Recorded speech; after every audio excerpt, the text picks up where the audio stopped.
kadiri tupatavyo nafasi na kuwatendee watu wote mema, na hasa jamaa ya waaminio. Ndilo neno la Mungu. Basi tutachapa makofi ajili ya wasomaji. Nimetanguliza na kusema leo tuna somo inayosema vijana au les jeunes et ses péchés cachés. La repentance est la seule solution ou la seule chose qui peut résoudre tous les grands conflits causés par les péchés. Yani toba ni mlango ya kujibu au kutatua mizozo yote iliyosababishwa na dhambi. Na wakati tunapohubiri ajili ya dhambi, le péché dérive du mot grec qui signifie marmatia. Le péché dérive du mot grec qui signifie marmatia. Marmatia, c'est marcher contre la volonté de Dieu. Alléluia. Amen. Marcher contre la volonté de Dieu. Et quand Dieu a créé l'homme, wakati Mungu alipomuumba mwanadamu, la première parole, c'est faisons l'homme à notre image. Yani wakati Mungu anamfanya mwanadamu, alichokifanya tumutengeneze mtu kwa mfano wetu. Yani afanane na Mungu, awe mtu mwenye kuishi maisha matakatifu gisi Mungu alivyo mtakatifu. Haleluya.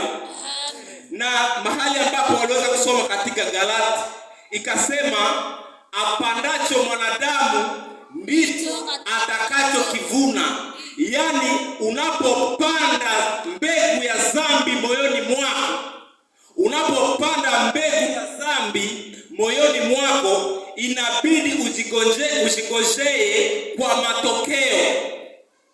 Haleluya. Ujingojee kupata resulta ya ile dhambi uliyoipanda moyoni mwako. Na ndio maana tuna vijana wengi makanisani wanampenda Mungu sana, wanamwimbia Mungu, wanatoa sadaka, wanahubiri, wanafanya kila jambo ambalo linapaswa kufanyika kanisani, lakini tatizo Mungu hana nafasi ndani yao. Est-ce que le message est passé? Tuna vijana makanisani wanahubiri kwa kweli, wanaimba, wanatuma sauti, unasema watakatifu ni hawa kabisa, mlango wa mbingu ni wazi kwao, lakini tatizo hawana Mungu ndani yao. Yani Mungu hana nafasi katika roho zao. Wale wanayemwimbia Mungu, lakini kia mshangao wana roho ya chuki, wana roho ya uchawi, wana roho ya ulozi, wana roho ya fitina, hawana roho ya upendo moyoni mwao. Ni huzuni kubwa wakati jana mlikuwa marafiki, lakini nefiske mwenzako apate Bwana, urafiki naishi. Nefiske rafiki yako tu mlikuwa natembea naye apate mtu wa kusema anampenda na ataleta mali kwao, inakuwa chuki kwako, hautasemaka naye na nimero yake unaizima mtelefoni. Au jana mlitembea pamoja, mkaenda saluni, mwingine akashuka kama modele kama mzuri kushinda, na leo kumsalimia na kuwa tatizo. Na tunajidai ya kwamba sisi ni watakatifu, tunamtumikia katika roho na kweli. Haleluya. Tuko makanisani katika mwanga, tunaonekana kweli tuko wa Kristo, lakini ndani mwetu tuna matendo ya siri, yani dhambi tunazozitenda kwa giza, hata na mapasta hawazijui. Lakini ya mshangao, dhambi tunazozifanya kwa siri, hakuna siku utafanyaka dhambi kwa siri dhamiri yako katale kujua. Unaweza kuja kanisani, unakuja mtakatifu,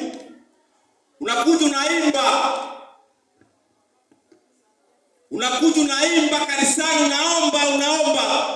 Akumbe wewe ule mtu mwelelea ambaye anakuja kanisani kuomba ni mchawi mkubwa. Usiku anatembea kulongo, ni mlozi mkubwa. Ni dhambi zinazotendeka kwa siri. Na tunapohubiri siku baada ya siku, yani hakuna siku wahubiri watachoka kuhubiri neno la Mungu mpaka Yesu atakapokuja kuinyakua kanisa lake. Haleluya. Sababu gani?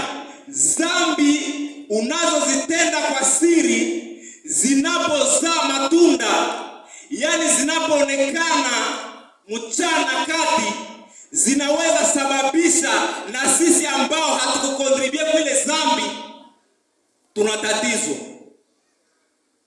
Tunakosa amani sababu ya dhambi ulizozitenda kwa siri, ukijua ya kwamba tu vitaisha ndani ya siri, hakuna siku vitaweza kupasuka mchana kati. Tufanye hata evaluation ya mamimba.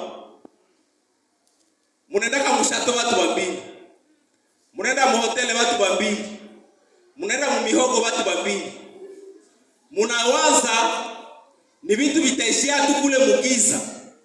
Lakini tatizo inafikaka muda ile matendo mlioyatenda, sababu Biblia inasema apandacho mwanadamu ndicho atakivuna, inakina geuka mimba. Na inapogeuka mimba, unasikia sasa fia nasema ninatosha ile mimba. Yaani unasahau ya kwamba wewe ulikuwa mkulima, ulienda panda mbegu, silifo mbegu yote na watu waione. Au garso anakuambia Yesu umebeba mimba, siko kule mimba, ninaenda jiua. Kitu gani ambacho kitakusukuma uende jiua? Unasahau matendo ulifanyaka na mko wapi? Haleluya. Yaani mwanadamu ana asili ya kusahau. Unasahau yale ambayo mlitenda kwa siri, ya kwamba kuna uwezekano siku moja iweze kuonekana mchana kati. Na shetani ameuteka ulimwengu kwa mikono miwili kwa kutatiza vijana, sababu umri wa vijana gisi tuko hapa, hii ni umri ya kuchagua maisha tutakaye yaishi kesho. Yaani watu ambao wamefikia troisieme age walipita kwa hii kipindi ambacho tunachokuwa ndani yake. Na ndio maana shetani anawinda jeunesse mchana na usiku, ili vijana wasiweze kumtumikia Mungu, wasiwe na mawazo hata ya kufanya planification ya maisha yao ya kesho. Na shetani njia ambazo amezitumia ni njia tatu. Njia tatu ambazo kwa kweli zimezamisha ulimwengu. Vijana wamepotea kupitia zile njia tatu ambazo shetani amezitumia. Njia ya kwanza, shetani alitumia sexuality. Yaani vijana kwa kweli, tukiangalia mimba zenye ziko na ingia mchana na usiku ni za jeunesse. Haiwezekane fie wa 13 14 mnamkuta nishakutanisha kafie ka 13 ya 14 kiku na tumbo 14 fie iko na tumbo 14. Mwanzo ya 14 mtoto anakuwa de vierge 14. 13 mtoto anakuwa de vierge. Haleluya. Ile ni njia ya kwanza ambaye shetani ametumia, na kwa kweli vijana wameipenda sana sexe kushinda Mungu. Sababu garso anaweza ita msika na mwambia uko mwimbaji, tukamata kwa waimbaji na tuko nao hapa. Atakwambia unaimbaka kila siku. Siwache kwanza hata leo unitembelee, uache kwanza vya kweli. Musika atasema na kweli Jana tuliimba, juzi tuliimba. Sitaenda imba, mimi naenda kwanza kwa huyu. Unaenda fanya nini? Yaani ni nguvu ya shetani inakukokota, sababu hauna mipaka ndani ya Ukristo wako. Haleluya. Hauna mipaka ndani ya Ukristo wako. Yaani haujui kuweka mipaka ya kuchunguza, hiki hakinistahili na hiki kinanistahili. Tumeenda tu. Yaani hatujitofautishe na wapagani. Mkristo na mpagani sote tumekuwa sawa. Na ndio maana unakutanishaka Mkristo mwenye anasema ni Mkristo hana muda kupitiza jibu. Kitu gani ambacho kitasukuma wapagani wafikie kiwango ya kuokoka?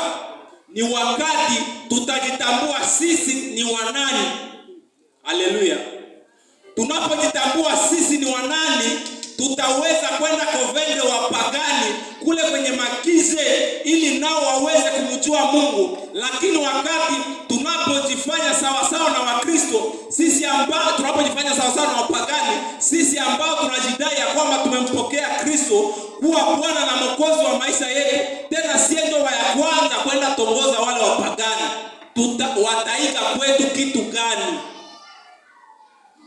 Wataiga kwetu kitu gani? Haleluya. Mahali ambapo walisoma katika kitabu ya Mezali kasema, anayeficha dhambi zake hatafanikiwa. Yaani hauna muda ya kumlaki Bwana, sababu haupendi kutoka katika maisha yako ya dhambi. Ulitenda dhambi ndio ulizini. Usiende ungamo useme basi nilizini. Mimi utaomba basi Mungu nisamehe kwa yote niliyotenda. Sasa matendo gani? Suidetae. Detae matendo nilifanya. Ulizini. Fika kwa pastor useme basi nilizini. Ninakiaomba toba na rehema kwa Mungu. Niliiba. Niliruka usiku kulungo. Hapana tu maombi ya kusema basi turehemu kwa yote. Sa detail. Haleluya. Anayekiri kwa kinywa chake mwenyewe na kuyaacha makosa au kuyaacha dhambi atapata rehema, sababu ulinena kwa kinywa chako mwenyewe na kusema nilizini, niliiba, nilichamba, nilifanya hivi, na unapata rehema. Haleluya. Dhambi, wakati tunapohubiri ajili yake, dhambi ni kitu kibaya sana katika maisha ya mwanadamu, sababu ni dhambi ambayo iliyepoteza ulimwengu. Hakuna kitu kingine kilichopoteza ulimwengu mbalimbali na kuasi sheria ya Mungu. Na wengi wanatenda dhambi sababu hawajui matokeo ya dhambi. Na unapofanya dhambi pasipo kujua matokeo ya dhambi, na ndio nasukuma watu kufurahia dhambi na kuifanya pasipo kuchoka. Yeye unakutanisha mtu anajitapia dhambi. Haleluya. Mtu anajitapia dhambi anawaambia mie par jour mimi nakunyaka 5 bouteilles ya dopel. Mie par jour nina joanaka na wafie 10. Mtu anajitapia dhambi sababu hajui matokeo ya ile dhambi, na itamsukuma akwe na force ya kufanya. Yaani haizichoka kufanya dhambi sababu hajui matokeo ya dhambi. Unapojua matokeo ya dhambi, inaweza kukusukuma usifanye dhambi. Haleluya. Wakati unajua konsekwensi ya dhambi, itakusukuma usifanye dhambi. Hauwezi kamata mkia ya nyoka kusema utacheza na nyoka kwa kushika mkia yake, sababu unajua matokeo. Haleluya. Hautacheza na nyoka. Hauwezi cheza na nyoka kwa kushika mkia wake, sababu unajua matokeo. Sijui katikati yetu ni nani nyoka ikitokelea hapa akamate ile mkia yake. Tusikie kama utakuwa mzuri au itakupiga kabisa na utaumia.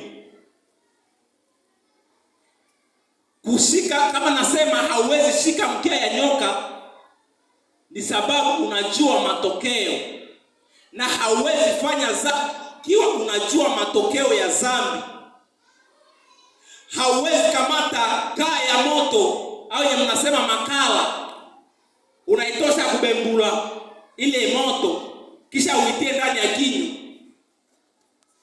sijui na utapata matokeo gani. Au hauwezi sema unakamata moto unaiwasha ndani ya depo ya karibira, unayoko sekasi, utawasha moto kusudi gani? Unajua kama ukiwasha moto ndani ya depo ya karibira, kosekase itakuwa ni moto itawaka pale, na wewe riski unakufia ndani.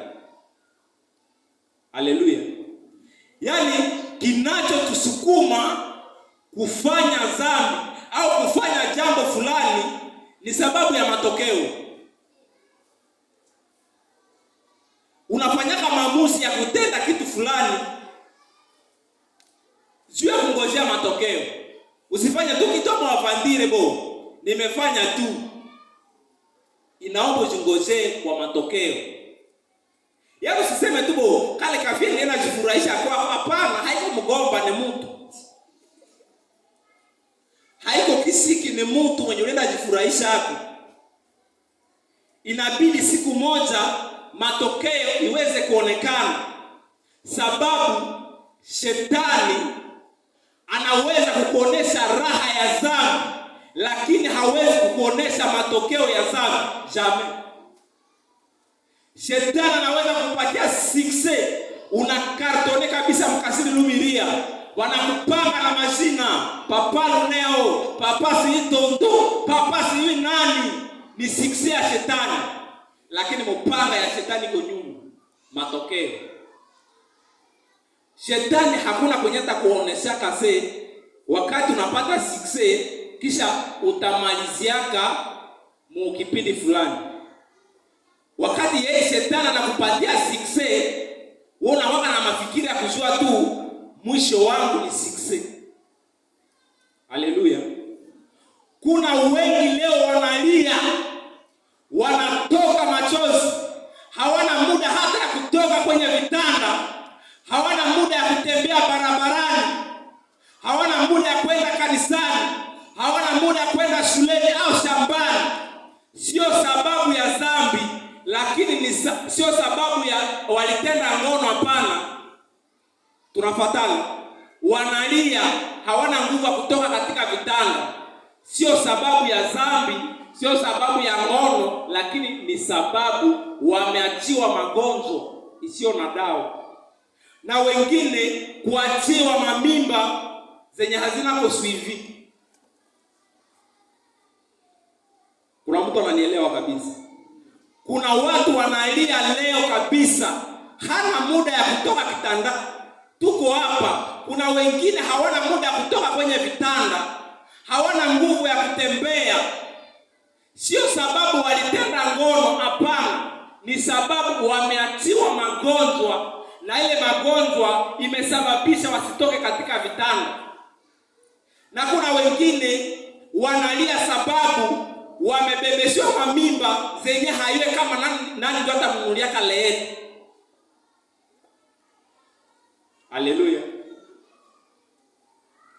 Wengine wanalia leo kabisa, wanatoka machozi, sio sababu ya wizi, lakini ni sababu ya mateso wanayepitia jelani. Kuna wengine wako katika jela wanapitia mateso, hawana muda ya kulala. Wewe unalala vile nani kama saa 7, unaamka asubuhi 6:07. Kuna wengine hawana muda ya kuamka, hawana muda ya kulala, anakuwa tu anasimama mkasho. Mateso, yaani ana machungu kupitia mateso anayoyapitia. Ndio maana wakati tunapohubiri mchana na usiku ajili ya dhambi, inamaanisha dhambi haiko muyomba yetu, dhambi haiko jirani yetu, Zambi haiko grand frère, zambi haiko grand sœur. Zambi ni adui wetu wakati tumempokea Yesu Kristo. Zambi haiko jirani, yani wakati zambi inapotamani kuingia katika maisha yako au katika parcele yako, umufungie mlango, ambia tu zambi, hauna nafasi, siko myombako, sikujue, si yako naka ta, siene kukaribisha, hata unaingia siene kupatana cha yuko mtu mbaya. Sababu zambi ni kuharibu. Zambi ni kuharibu maisha ya mtu. Haleluya. Zambi tu kazi yake ni kuharibu maisha ya mtu. Zambi, unapoanza maisha ya zambi, mwanzoni unaweza kuwa katika raha, lakini mwisho utaishia machozi. Wengi walioanza katika zambi hawakumaliza vizuri, walimaliza katika machozi. Na hata wanakupatia wavie wote wamulubiria, hautabamaliza hata wewe ndio siuwe. Unatumia kama mabifaru ya namna gani? Shetani kitu ambacho ameingiza tena katika zambi ni madroge na malkol. Unakutanisha jeunesse kote kujidroge. Yaani mtu avavie imba inabidi aje tia kadroge fulani. Utajikuta mtu ashacheka kabisa, unasema akose huyu iko na furaha ndani yake, akumbe kuna droge ambayo alitumia asubuhi. Watu kabisa wanamtania mtu ashahubiri, Bwana Yesu asifiwe, Yesu anasema, Bwana anasema, kuna droge yenye alitumia na anajiita ya kwamba ni mcha Mungu. Yaani katika maisha yetu tumepewa uhuru ya kufanya uchaguzi ya maisha. Unapochagua kupanda maisha ya zambi, yani ni mbegu, zambi ni mbegu. Unapochagua kupanda mbegu ya zambi, inabidi ushingojee kupata mavuno ya ile zambi. Haleluya. Hauwezi panda zambi kisha uende vuna kitu ambacho kiko kontrere na zambi. Ndio maana mkulima hawezi panda kalanga kisha maragi ndio yote, na utasema hii ni majaribu, na utaogopa hata na ile shamba na utafika kama. Ulipanda mihindi, hasa unakia kutanisha karote ndio kuna hapo, ama soji, utaogopa ile shamba. Haleluya.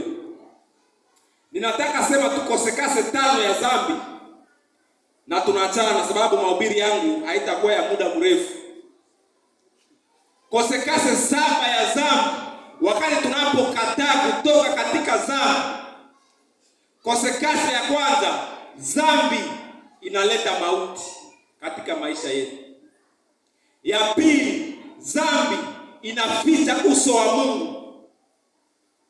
Yaani hauwezi kuwa rafiki wa Mungu ijapokuwa wewe mwenyewe uko opoza wa Mungu, uko mpinzani wa Mungu.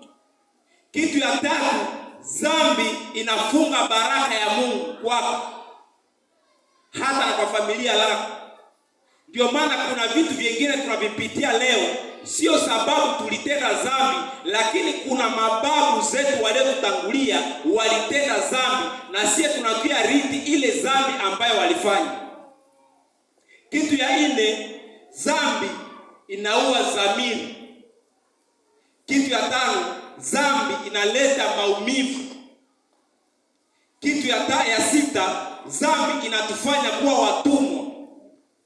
Na kitu ya 7, zambi huleta majuto, na Mungu alibariki neno lake.